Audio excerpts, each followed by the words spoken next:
Hello, good morning.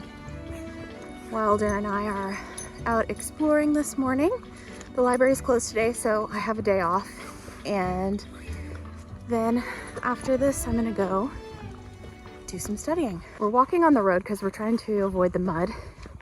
I'm trying to train a little bit for a hike we're doing in the fall. We are hiking the Grand Canyon in September.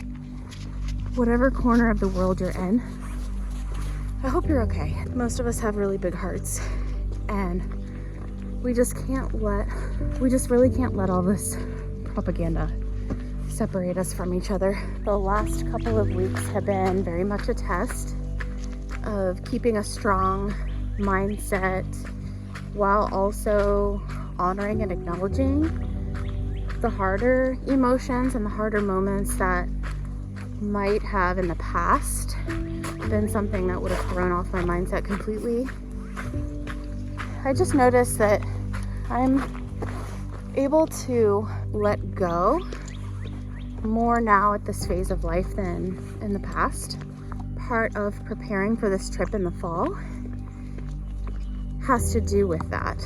Flying for the first time since 2012. I don't love flying, so that's gonna be like a huge conquest. And then getting there, so we're hiking into the Grand Canyon. We had to get permits. The permits just practically showed themselves to us, so that just feels like we're meant to go. The other thing is the weather during that time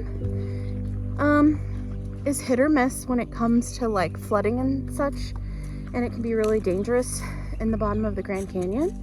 So that's like something else that it's just basically this entire trip is in the preparation for it, like the mental prep, the emotional prep, and the physical preparation is all like, the timing of it seems perfect. I wanted to also report back a little bit about the other day when I got stopped, and my son had gotten stopped and all these things were happening, and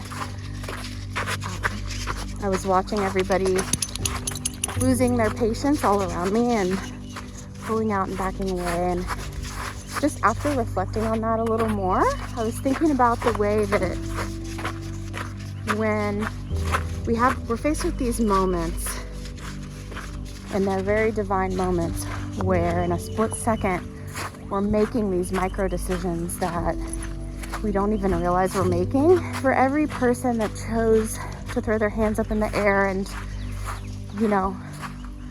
drive away and frustration,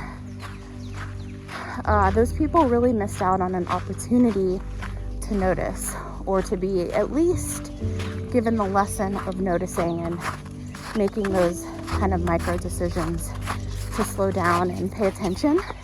Ever since that lesson came up for me, and to be not only that, but like, I think the bigger lesson is that God exists outside of time. Everything that happens, I kind of felt like I went into this void of time.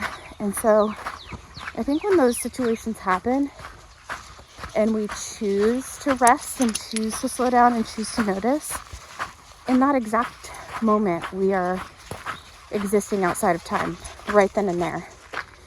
Kind of in a similar manner to the way the creator of the universe does, only we don't get to stay there. We only get to experience this in fleeting moments instead of, but could you imagine if we could get ourselves to a place where time always felt that way?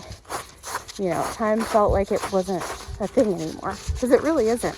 This morning, the first part of the walk that Wilder and I went on was almost a 3-mile loop, and we did it in under an hour, even though we were like stopping and wandering. And one of the things I noticed was on these pine needles, there were all these beautiful little beads of water from where things are melting off of it. And it's been raining the last couple of days, but in under an hour we were able to go that far. So I'm thinking like, oh my gosh. During that part of the walk, I wasn't even thinking about how far we were going or how long it was taking. Part of the way I'm training for the Grand Canyon hike is doing that, just letting time sort of fade out and then letting myself come fully alive, fully aware.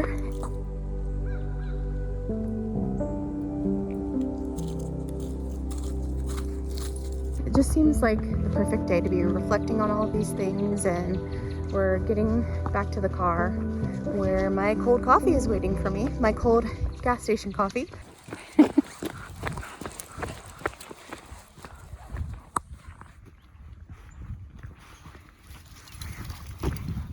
They're not here to see you.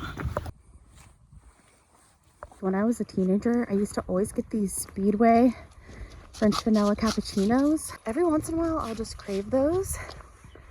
Do any of you do that? They're kind of good, and they're only $2. I'll do half cappuccino and half coffee, and I'll just go through these phases. I feel like I'm in the 90s again.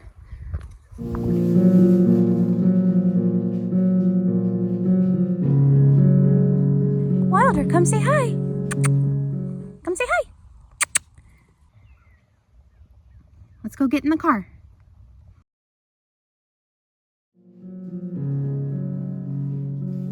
I am gonna go visit my son at work for a bit and then head home and get some homework done for the day. Thank you guys for hanging out with me again. I really do feel like I'm getting more comfortable in front of the camera, and we're on this journey together. Bye. Cheers.